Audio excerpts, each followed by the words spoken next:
سوف يعلمون أن نحن المسلمون قادمون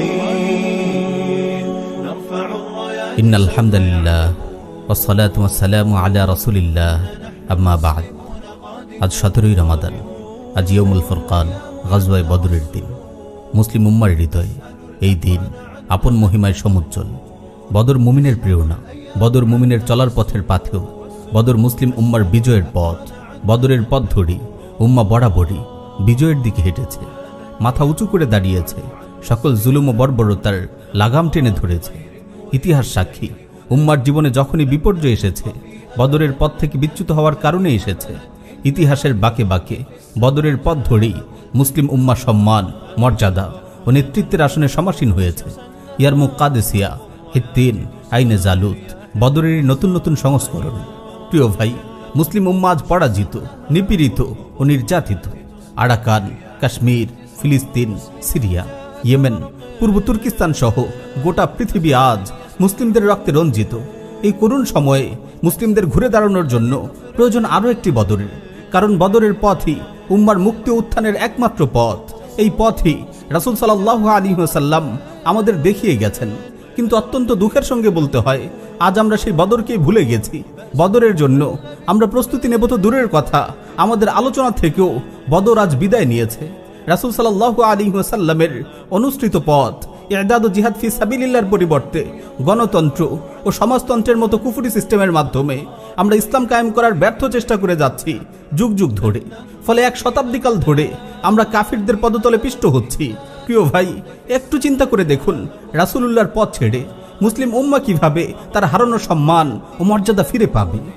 আজ বদরের স্মৃতি বিজড়িত 17ই রমাদান। চলুন মোবারক এই দিনে কিছুক্ষণ গাজওয়ায়ে বদর নিয়ে আলোচনা করা যাক। রাসূল সাল্লাল্লাহু আলাইহি ওয়াসাল্লামের মদিনায় হিজরতের দ্বিতীয় বছর।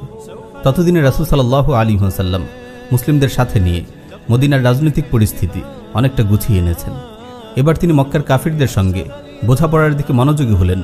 তিনি ভালোভাবেই জানতেন মক্কার কুরাইশদের শক্তি ও প্রতিপত্তির মূল উৎস হল সিরিয়ার ব্যবসা বাণিজ্য, আর তাদের কাফেলা মদিনার পাশ দিয়েই সিরিয়ায় আসা যাওয়া করে। তাই তিনি এই সুযোগকে কাজে লাগিয়ে কাফিরদের শক্তি ও প্রভাব ধ্বংস করার পরিকল্পনা করলেন। একবার তিনি খবর পেলেন কুরাইশ সর্দার আবু সুফিয়ান একটি বাণিজ্য কাফেলা নিয়ে মদিনার পাশ দিয়ে সিরিয়া থেকে মক্কায় ফিরছে। রাসূল সাল্লাল্লাহু আলাইহি ওয়াসাল্লাম এই কাফেলার উপর হামলা করার সিদ্ধান্ত নিলেন। 12ই রমাদান তিনি 313 জন সাহাবী নিয়ে কুরাইশ কাফেলার উদ্দেশ্যে যাত্রা করেন। আবু সুফিয়ান এই সংবাদ পেয়ে মক্কায় খবর পাঠিয়ে দেয় মুসলিমরা কাফেলায় হামলা করতে যাচ্ছে। তারপর সে পরিচিত পথ ছেড়ে উপকূলের পথ ধরে। অবশেষে কোনোভাবে সে নিরাপদে পালিয়ে যেতে সক্ষম হয়। এদিকে মুসলিমদের আক্রমণের সংবাদ পেয়ে আবু জেহেল 1300 জনের একটি শক্তিশালী বাহিনী নিয়ে মদিনার উদ্দেশ্যে রওনা হয়ে যায়। আবু সুফিয়ানের কাফেলা নিরাপদে চলে আসার খবর পেয়েও আবু জেহেল ফিরে যেতে রাজি হয়নি। সে দম্ভ ভরে বলতে লাগলো, আল্লাহর কসম, আমরা এখান থেকে ফিরে যাব না, বরং আমরা বদরে গিয়ে 3 দিন অবস্থান করব। সেখানে উট জবেহ করে খাওয়া দাওয়া, আনন্দ ফুর্তি ও উল্লাস করব, যাতে সমগ্র আরব আমাদের প্রভাব প্রতিপত্তি সম্পর্কে জানতে পারে। এদিকে রাসূল সাল্লাল্লাহু আলাইহি ওয়াসাল্লাম আবু জেহেলের আগমনের সংবাদ পেয়ে বদরের দিকে রওনা হন। 17ই রমাদান উভয় দল বদর প্রান্তরে মুখোমুখি হয়। কাফিররা ছিল সম্পূর্ণ অস্ত্রসজ্জিত। তাদের হাতে ছিল 100 ঘোড়া, 600 লৌহবর্ম আর অসংখ্য উট। অপরপক্ষে মুসলিম বাহিনীর ছিল মাত্র 2টি ঘোড়া এবং 70টি উট। তরবারির সংখ্যাও ছিল নগণ্য, প্রায় নিরস্ত্র 313 জন মুজাহিদের প্রায় 3 গুণ বেশি এবং সুসজ্জিত কুফফার বাহিনীর মোকাবেলার দৃশ্য সত্যি বিস্ময়কর।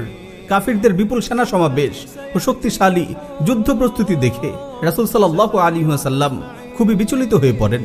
তিনি আল্লাহর কাছে হাত তুলে দোয়া করেন, আল্লাহুম্মা আনজিজলি মা ওয়া'আদতানি, আল্লাহুম্মা আতি মা ওয়া'আদতানি, আল্লাহুম্মা ইন তুহলিক হাযিহিল ইসাবা মিন আহলিল ইসলাম লা তু'বাদ ফিল আরদ।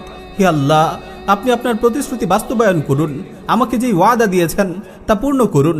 হে আল্লাহ, ইসলামের এই ছোট্ট দলটি যদি ধ্বংস হয়ে যায় তবে জমিনে আপনার ইবাদত আর করা হবে না।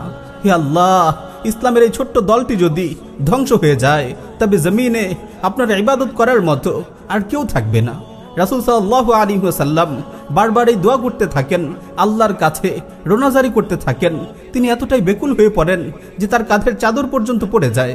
হযরত আবু বকর সিদ্দিক রাদিয়াল্লাহু আনহু এসে চাদরটি কাঁধে তুলে দেন, তারপর পেছন থেকে তাকে জড়িয়ে ধরে বলেন, হে আল্লাহর নবী, এতটুকু দোয়াই যথেষ্ট, আল্লাহ নিশ্চয়ই তার ওয়াদা পূর্ণ করবেন। প্রিয় ভাই, আজ আমরা ঘরে বসে দোয়া করেই মুসলিম উম্মার মুক্তি ও বিজয়ের স্বপ্ন দেখি।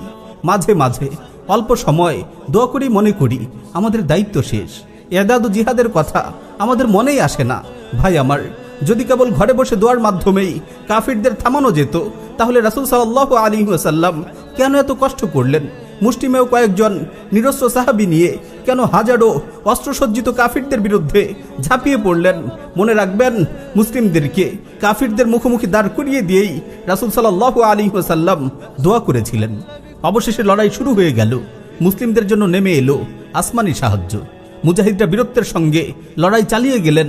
আবু জেহেল সহ কাফিরদের অনেক বড় বড় নেতা নিহত হলো। সর্বমোট 70 জন নিহত হলো এবং 70 জনকে বন্দী করা হলো। আর 14 জন মুজাহিদ শাহাদাত লাভে ধন্য হলেন। এই যুদ্ধের ফলে কাফিরদের মনোবল ধসে গেল, তাদের দম্ভ অহংকার চূর্ণ বিচূর্ণ হয়ে গেল। গোটা পৃথিবীতে ইসলাম ও মুসলিমরা এক নতুন শক্তিতে, নতুন পরিচয়ে আবির্ভূত হলেন। প্রিয় ভাই, মাত্র 313 জন নিরস্ত্র মুজাহিদের 1000 সশস্ত্র বাহিনীর বিরুদ্ধে বিজয় সত্যি বিস্ময়কর। ইতিহাস সাক্ষী, মুসলিমরা কখনোই সামরিক শক্তিতে কাফিরদের চেয়ে বেশি শক্তিশালী ছিল না। কিন্তু যখনই তারা আল্লাহর উপর ভরসা করে স্বল্প শক্তি নিয়ে জিহাদ ফি সাবিলিল্লাহর পথে অগ্রসর হয়েছে, আল্লাহর নুসরত সাহায্য কখনো তাদের নিরাশ করেনি। শক্তি স্বল্পতার কারণে কখনো মুসলিমদেরকে কাফিরদের সামনে মাথা নত করতে হয়নি। যতদিন মুসলিমরা বদরের পথে হেঁটেছে, বিজয় সাফল্য তাদের পদচুম্বন করেছে। যখনই তারা দুনিয়ার প্রেমে মত্ত হয়ে ইরদাদ ও জিহাদের পথ থেকে বিচ্যুত হয়েছে, জিল্লতি ও বেইজ্জতি তাদের ভাগ্যলিপি হয়ে দাঁড়িয়েছে। আজও আমরা পৃথিবীর দিকে তাকালে এই দৃশ্যই দেখতে পাই। আফগানি তালেবানরা বদরের পথে হেঁটেছিল, তাই আল্লাহ তাদের গোটা পৃথিবীর বিরুদ্ধে বিজয় দান করেছেন, সম্মান দিয়েছেন, মর্যাদা দিয়েছেন, তাদের দ্বীন ও ঈমানের হেফাজত করেছেন। তারা আল্লাহর জমিনে আল্লাহর আইন বাস্তবায়ন করতে সক্ষম হয়েছেন। তাদের সমাজ বেবিচার, বেহায়াপনা ও অশ্লীলতা থেকে মুক্ত হয়েছে। আল্লাহ তাদেরকে শাসন ক্ষমতা দান করেছেন। সুবহানাল্লাহ, গোটা পৃথিবী তাদের দমাতে চেয়েছে। কথিত সুপার পাওয়ার আমেরিকাই শুধু নয়, ন্যাটো জোটভুক্ত 39টি রাষ্ট্র দীর্ঘ 18 বছর তাদের বিরুদ্ধে লড়াই করেছে। কিন্তু মোল্লাদের জিহাদ ফি সাবিলিল্লাহর সামনে সবাইকে হার মানতে হয়েছে।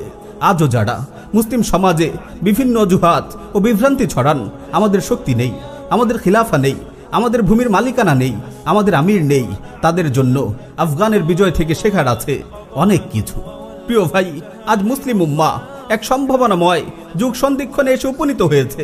শতাব্দীব্যাপী লাঞ্ছনার পর উম্মার হৃদয়ে বদরের জিহাদি চেতনা আবারও সঞ্চারিত হতে শুরু হয়েছে। নিঃসন্দেহে এই শতাব্দী ইসলামের বিজয়ের শতাব্দী। এই শতাব্দী ইনশাআল্লাহ খলিফাতুল্লাহ মাহদির আবির্ভাবের শতাব্দী।